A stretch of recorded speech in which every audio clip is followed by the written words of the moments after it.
Hush now, my darling girl.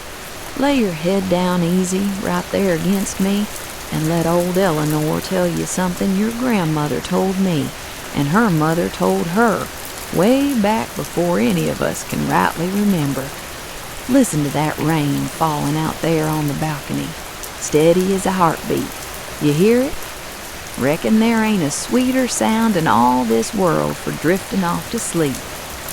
I recollect being just about your age, laying in my mother's lap on a night just like this one, rain coming down soft and even, and the old bed creaking under us, same as this one does now. My mother, she used to say rain was the sky's own way of hushing the whole world to sleep, and I believed her something fierce, and I still do, truth told. She'd stroke my hair, slow and gentle, same as I'm doing to you now, and she'd say, "Eleanor, child, a rainy night is a night made just for stories." And I never did understand why, not for the longest while, until I got older and started noticing something peculiar about them nights. See, on clear nights, when the stars were out and the moon was bright, there was always something pulling a body outward. Chores left undone, neighbors to visit, work that couldn't wait for morning. But come a rainy night, why the whole world just seemed to close in soft and quiet, and there weren't nothing left to do but stay right where you were, warm and dry, and listen. My father, he used to sit by the window on nights like this, watching the rain come down, and he'd say the same thing near every time. "Ain't no arguing with the rain, Eleanor. It tells a man to rest, and a wise man listens." I used to think that was just something he said to keep us quiet and still, but I've come to believe there was a deeper truth in it than I ever gave him credit for as a girl. You see, my darling, our whole family had a way of living that bent around the weather, same as a tree bends around the wind. Rainy nights meant stories. That was just understood, same as sunny mornings meant washing, and Sunday evenings meant sitting quiet with the good book. Nobody had to say it out loud. It was just how things were. I remember one particular storm. Must have been when I was near your age, when the rain came down so hard it near drowned out my father's voice entirely, and my mother had to pull us all in close, me and my two brothers, right up next to the lamp, just so we could hear her over the racket of it. And she told us a story that night I ain't never forgotten, about the old creek that used to run behind our cabin and what happened the year it nearly took the whole house away. It's a story about fear turning into courage, and I believe you'll find some comfort in it, same as I did, laying right where you're laying now, all them years ago. Now hush, and let me tell you about that creek, the one that ran right behind our cabin when I was a girl not much older than you. Folks called it Miller's Creek, on account of an old miller who'd built his mill along it, way before my time even. Most days, that creek was gentle as a lamb, barely more than a trickle over smooth stones, the kind of water a body could wade across without so much as wetting their knees good. But that one spring, Lord, I remember it clear as anything.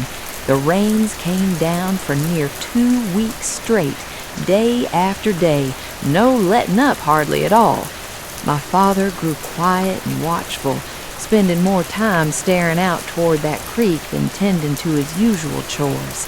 My mother noticed it too, and she started moving our valuables up onto higher shelves, though she never said outright why. Come the 10th night of rain, my father woke the whole house up in the deep dark, hollering for us to gather what we could carry. That creek, gentle old Miller's Creek, had swelled up something fierce, roaring now instead of trickling, and the water had crept right up to the edge of our cabin steps. I recall being so frightened, my darling, that I couldn't hardly move my own legs, just stood there shaking in my nightclothes while my mother pulled me along by the hand.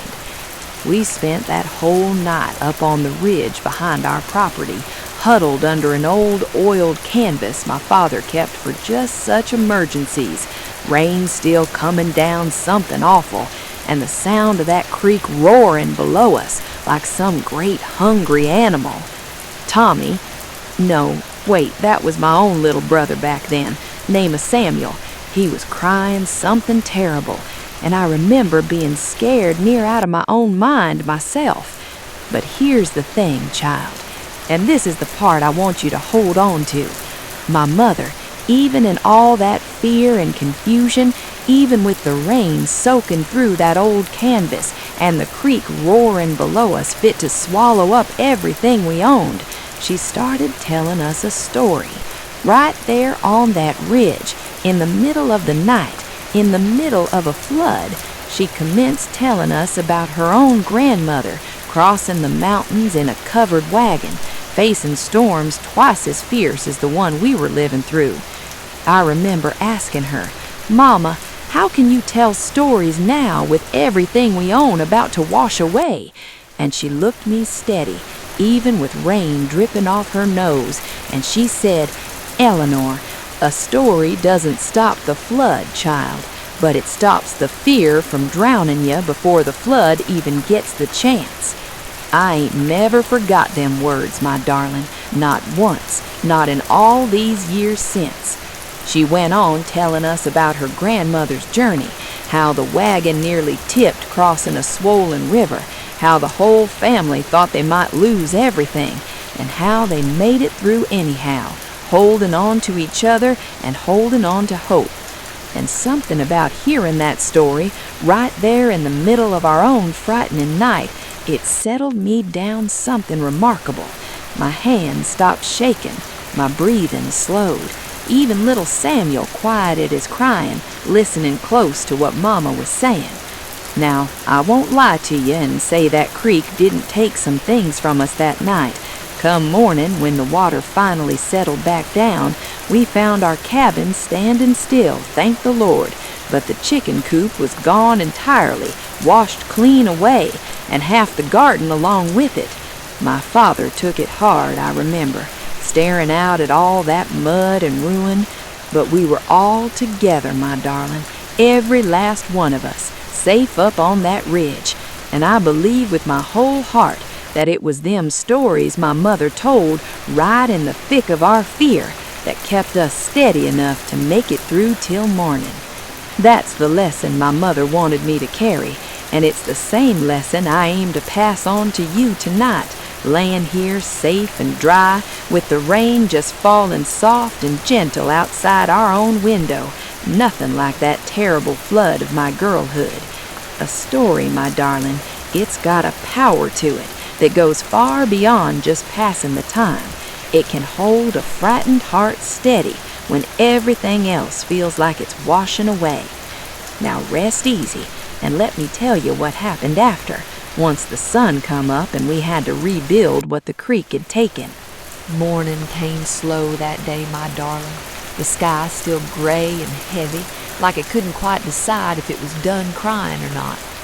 We came down off that ridge, all of us, soaked clean through and shivering, and I remember my father just standing there at the edge of what used to be our garden, hands on his hips, not saying a word for the longest while. My mother, she didn't waste no time on grieving over it, not out loud anyhow.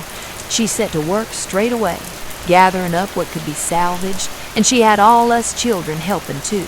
Even little Samuel, though he weren't much good for anything but carrying small stones out of the mud.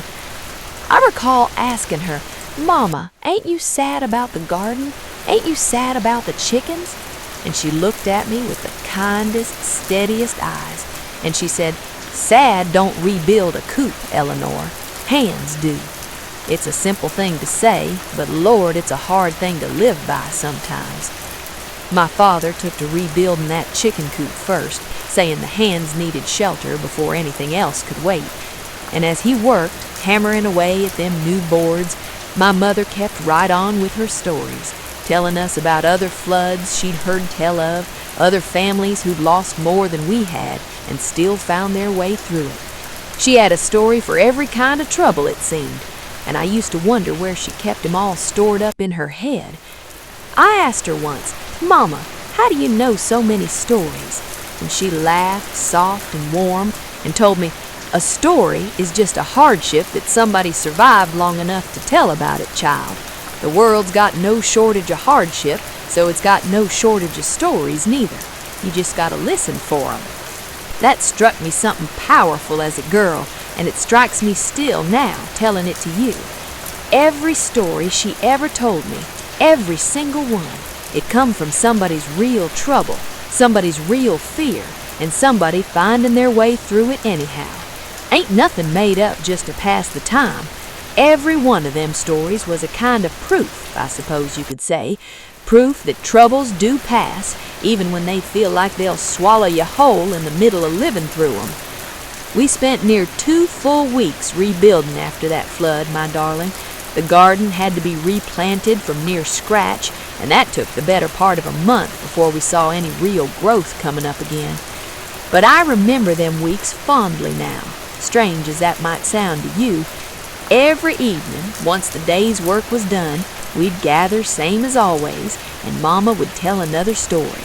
And somehow the work of rebuilding didn't feel so heavy with them stories wrapped around it. My father, he wasn't much of a storyteller himself, not like Mama was, but he had his own way of adding to things. He'd sit there whittling while Mama talked, and every so often he'd add in some little detail she'd forgotten or correct her on some small point, and the two of them would go back and forth a bit, gently like, teasing each other over the particulars. I loved them evenings something fierce, even with all the hardships sitting right there alongside us. Now you might wonder, my darling, whether that flood ever came again, whether Miller's Creek ever rose up angry like that a second time. And it did, truth be told, though not for many years after. But that's a story for another night, I reckon. Tonight, I want to tell you something different about the particular story Mama told us that very first night up on the ridge, the one about her own grandmother crossing the mountains, because I believe it's got something in it you ought to hear for yourself. Rest easy now, and let me carry you back with me to that mountain crossing all them years before I was even born. Now settle in close, my darling, because this here's the story my mother told us that very first night on the ridge. The one about her own grandmother, a woman I never had the fortune of meeting myself, on account she passed on before I came into this world. But Mama told this story so often and told it so rich with detail that I feel I knew her anyhow, same as if I'd sat at her table myself. Mama's grandmother, her name was Margaret, and she crossed near the whole of this country in a covered wagon, back when such a journey took the better part of half a year, sometimes longer if the weather turned unkind. She was traveling with her husband and 4 children, the littlest one, still a babe at the breast, headed toward land out west that promised richer soil and a fresh start. Now the journey went smooth enough for the first few months, Mama always said, just long stretches of prairie and sky, and the slow rocking of the wagon becoming near like a lullaby to them children. But when they come to the mountains, that's when the real trouble started. The path through them mountains was narrow, my darling, cut along the edge of ridges so steep that a wagon wheel slipping even slightly could send the whole outfit tumbling down into a ravine far below.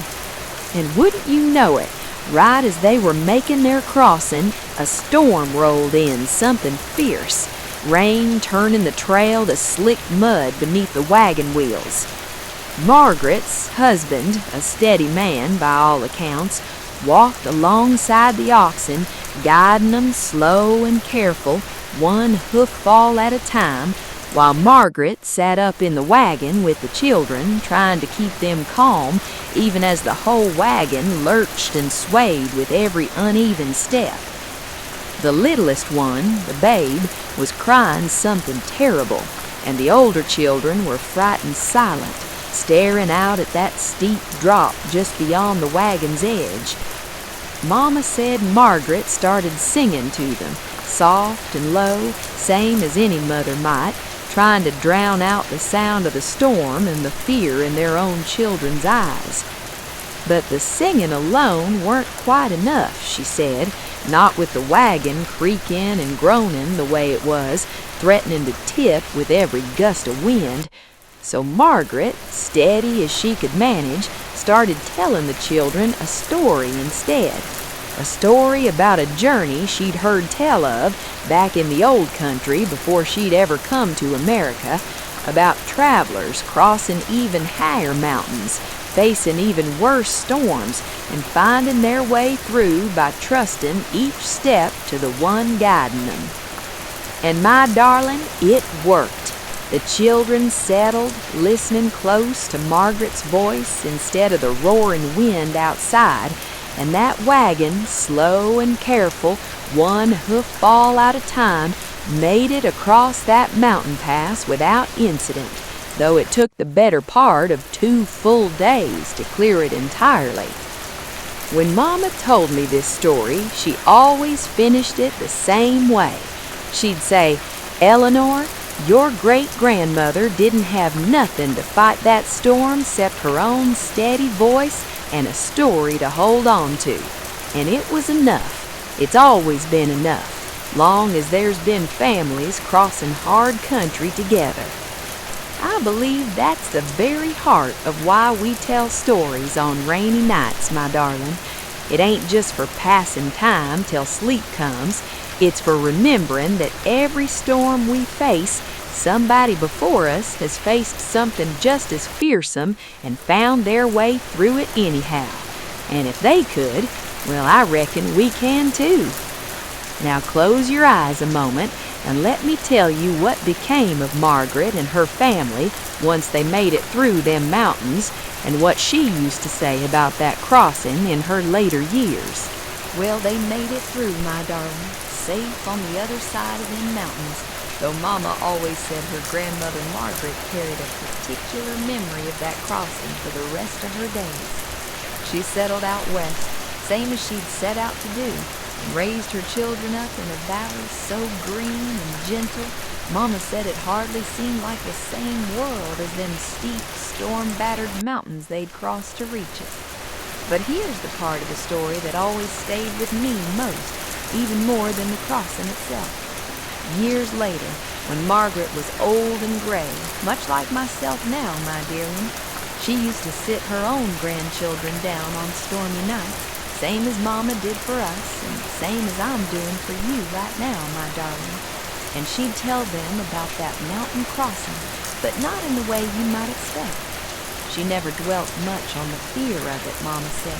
She never spent long telling about how steep the drop was, or how close that wagon came to tipping. No, what Margaret talked about most was the singing, and the stories she told, and the way her children's frightened faces had softened and calmed as she spoke to them. She used to say, "The mountain was fearsome, yes, but my children's trust in my voice, that was stronger than the mountain." I've turned that over in my mind many a time, my darling. Stronger than the mountain. Ain't that a peculiar thing to say about something so simple as a mother's voice and a story told in the middle of a storm? But I believe it, same as Mama believed it, same as I hope you'll come to believe it too someday when you've got little ones resting in your lap on some rainy night far in the future. Margaret lived a long, full life out in that valley, Mama told us, raising up not just her own children, but helping raise grandchildren too. And every one of them, near without fail, grew up remembering that crossing story, passing it along themselves when their own troubles came knocking. It became a kind of family treasure, that story, worth more than any gold or land they might have found out west. A treasure you couldn't lose in a flood or a fire or any kind of hardship at all, on account of it lived right there inside each person who carried it forward. Now, my mother used to say something else too, something I think about most on nights just like this one, with the rain falling steady and you resting warm against me. She'd say, Every family's got their own mountain crossing, Eleanor. Might not be an actual mountain, might be a flood, same as we had with Miller's Creek, might be a hard winter or a sickness, or just the plain hardship of getting by from one season to the next. But every family's got their story of making it through something fearsome, and it's our job, each of us, to remember it and pass it along. I think of our own family stories that way now, my darling. The flood that took our chicken coop but left us all together and safe. Your great-great-grandmother Margaret crossing them mountains with nothing but her voice to steady her children's fear. Even simple things, like your grandpa Elias and his whittling by the fire of an evening, or your Uncle Tommy's restless younger years. Every bit of it, it's all part of the same treasure, same as Margaret's mountain crossing was for her own kin. And now, my darling, you're part of that treasure too. This very night, this rain falling outside, me holding you close and telling you these old family stories, someday I reckon you'll be telling these very same tales to your own little ones, resting warm in your lap, same as you're resting in mine. Rest easy now, and let me tell you a bit more about how these stories carried forward through the years and what became of the rest of Margaret's family out in that green valley. Now, Margaret's Valley, the one she sailed with her husband after that long, hard crossing, it grew into something of a small community over the years, my darling, as more families came drifting west looking for that same fresh start she'd found. And Margaret, on account of being among the first to settle there, became something of a gathering point for the whole valley, especially come storms. Mama told me that whenever bad weather rolled through that valley, whole families would make their way over to Margaret's homestead, on account of everybody knew she kept a warm fire and a story ready for whoever needed the comfort of it. Weren't uncommon, Mama said, for near a dozen children to be piled up on quilts across Margaret's floor during a fierce winter storm, listening to her spin tales, same as she'd once told her own children on that mountain crossing. One story Mama always told about them gatherings involved a particular blizzard. Must have been years after the mountain crossing, when snow piled up so deep and fast that 3 separate families found themselves stranded together at Margaret's homestead for the better part of a week. Now you'd think, my darling, that so many folks crammed together under one roof for that long a stretch might lead to some quarreling and short tempers. And I reckon there was some of that, same as happens in any household with too many bodies and not enough space. But Margaret, she kept everybody settled with her story, same as always. Even evening, once the chores were done and the children fed, she'd gather the whole lot of 'em round the fire, and she'd tell stories clear into the night. Some her own, some she'd picked up from other travelers passing through, and some, Mama said, she made up entire on the spot, weaving together bits and pieces of everything she'd ever heard or lived through herself. By the time that blizzard finally broke and them families could make their way back to their own homesteads, Mama said the whole valley had grown closer for it, bonded together same as any family might be, all on account of them long evenings of storytelling. And that's a peculiar thing about stories, my darling, one I want you to remember long after tonight. A story shared don't just comfort the one telling it or the one listening. It's got a way of weaving whole communities together, same as it wove our own family together on that ridge above Miller's Creek all them years ago. Margaret lived to a ripe old age in that valley, my darling, surrounded always by children and grandchildren, and later great-grandchildren too. And every single one of 'em, near without fail, carried some piece of her forward. Not just her stories, mind you, but her manner of facing hardship.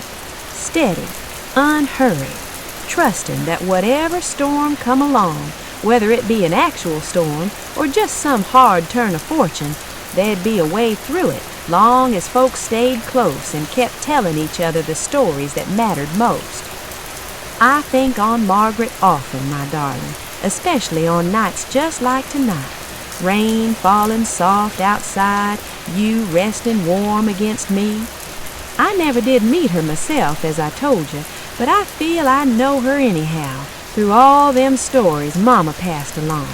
And now you know her too, in your own small way, through the stories I'm passing along to you. Rest easy now, my sweet girl, and let me tell you what Mama used to say about carrying these stories forward ourselves, and why she believed it mattered so much for me to learn them, same as I'm teaching you tonight. Mama used to sit me down, my darling, in evenings much quieter than this stormy one, and she'd talk to me plain about why she bothered teaching me all these old family stories in the first place. I recall asking her once, being young and a bit impatient as children often are, "Mama, why do we got to keep telling the same old stories over and over? Ain't there new things to talk about?" She looked me steady, same way I'm looking at you now, and she said, "Eleanor, a new story's got no roots yet. It ain't been tested by time. These old stories, they've stood up against every kind of doubt and forgetting there is, and they're still standing. That's worth something. That's worth holding on to." I didn't understand her full meaning as a girl, my darling, but I've come to understand it a great deal better now, telling these very stories to you. See, a story that gets passed down, generation after generation, it ain't just entertainment. It's a kind of instruction, hidden inside something warm and comforting, so as it don't feel like instruction at all. Margaret's mountain crossing taught steadiness in the face of fear. The flood at Miller's Creek taught that hands rebuild what sadness can't. And every one of these stories, passed along careful from mother to daughter, they carry forward not just memories, but a way of living, a way of facing whatever hardship comes knocking at your own door someday. Mama used to say there was a particular danger in forgetting these old stories, my darling, and I want you to hear this part close. She said, "A family that forgets its stories forgets how it survived, Eleanor, and a family that forgets how it survived starts to believe every hardship is the first hardship anybody's ever faced. That's a lonesome, frightened way to live." I've thought on that many a time over my years, my darling, and I believe it more firmly the older I get. When troubles come, and they will come, same as they come for every family that ever lived, it helps something powerful to remember you ain't the first to face something fearsome. Your great-great-grandmother Margaret faced a mountain. Your grandma and grandpa faced a flood. Every generation's got its own particular storm to weather, but the weathering of it, that's a skill passed down same as any other, quiet and steady from one generation to the next. Now, I want to tell you something else Mama used to say, something that always struck me as peculiar when I was young, but that I've come to hold dear as I've grown older. She said, stories told at bedtime, same as I'm telling you now, they settle deeper into a body than stories told any other time of day. She reckoned it was on account of the mind being softer, quieter, more open to receiving something right before sleep takes hold. A story told at bedtime, she used to say, plants itself deep like a seed pressed into soft earth. Come morning, you might not even recall hearing it, but it's took root anyhow, and it'll grow up inside you same as anything else you're taught. I believe that's exactly what's happening right now, my darling, laying here warm against me, rain falling soft outside our window.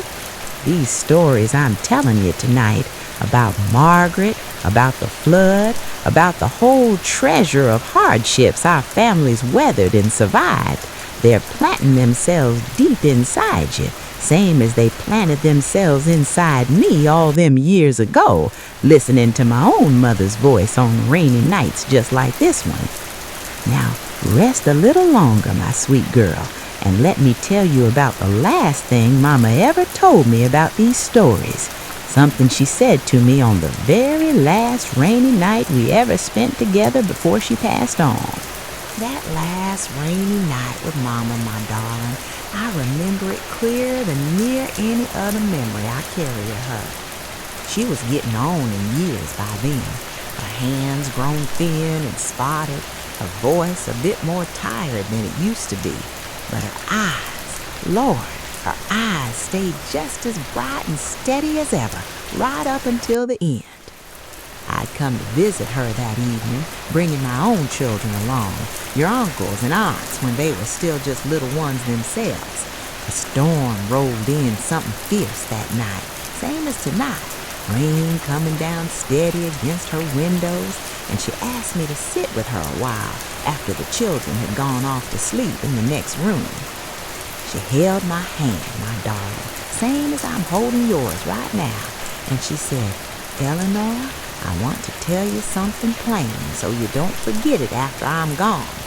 And I remember my heart getting heavy hearing her speak that way, on account of I knew, same as she did, that her time was growing short. She said, "These stories I've given you, Margaret's Mountain and all the rest, they ain't mine to keep no more. They're yours now, and someday they'll belong to your children and their children after that. A story only stays alive, Eleanor, long as somebody keeps telling it. The moment it stops being told, that's the moment it truly dies, more final than any person ever could." I asked her, tearful as I was that night, "But Mama, what if I forget something? What if I don't tell it right, same as you told it to me?" And she squeezed my hand, gentle as anything, and she said, "Child, a story don't need to be told perfect. It just needs to be told with love. Long as the love's still there in the telling, the story'll find its way through, same as water finds its way downhill, no matter how many rocks and roots stand in its path." I've carried them words with me every single day since, my darling, near 30 years since Mama passed, and I want you to carry them too, same as I have. These stories I've told you tonight about Margaret crossing the mountains, about the flood that took our chicken coop but left us whole, about Mama's own steady wisdom passed down to me. They ain't perfect in the telling, I'm certain of that. I've surely mixed up some small detail here or there, same as any storyteller does across so many years of telling and retelling. But the love, my darling, that stayed steady and true in every telling, same as Mama promised it would. And that's the part that matters most, more than getting every small fact exactly right. Mama passed on not long after that rainy night, peaceful in her sleep, same kind of peaceful rest I hope for you tonight. And I've carried her stories forward every year since, telling them to my own children, and now to you, my darling, hoping someday you'll carry them forward too, to little ones of your own, resting warm in your lap on some rainy night far off in the future.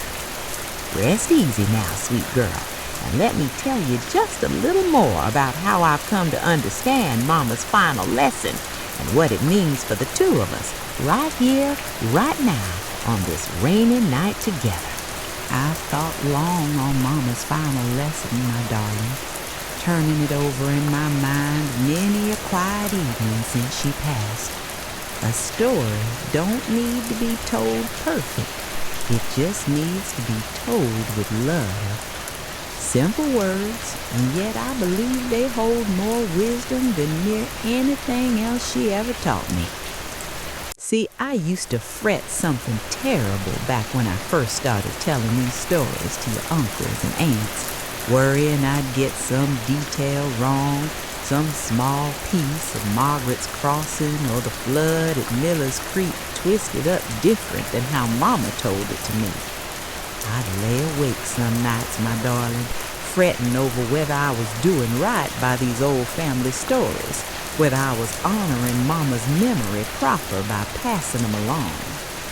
But something settled in me over the years, telling these stories again and again, watching my own children's faces soften and calm, same as I imagined Margaret's children's faces softened all them years ago on that mountain crossing. I realized the details, they matter some, sure, but they ain't the heart of the thing. The heart of it is right here, my darling, this closeness, this quiet, this rain falling steady outside while I hold you near and speak soft into the dark. I think that's why these stories work the way they do, settling a body towards sleep same as nothing else quite manages. It ain't the particular words, though the words matter. It's the voice behind them, steady and warm and unhurried, same as your grandpa Elias is whittling by the fire, same as the crackle of these old boards above us, same as that rain falling soft and even, hour after hour outside our window. My own mother used to say that a mind troubled during the day needs something gentle to hold on to come evening, something that don't ask nothing of it, don't demand no worry or planning or fretting, just a voice telling something true and warm till the mind finally lets go of its grip on the day's troubles and drifts on towards sleep. I feel that happening in you right now, my darling. Your breathing grown slower, your body settled heavy and warm against me. That's Mama's lesson working itself out true, same as it worked in me all them years ago, same as it worked in her, listening to her own mother on some rainy night long before either of us was ever born. I want you to remember something, sweet girl. Long after tonight, long after you've grown and got your own children resting in your lap, these stories, they're a kind of steady rain themselves in a manner of speaking.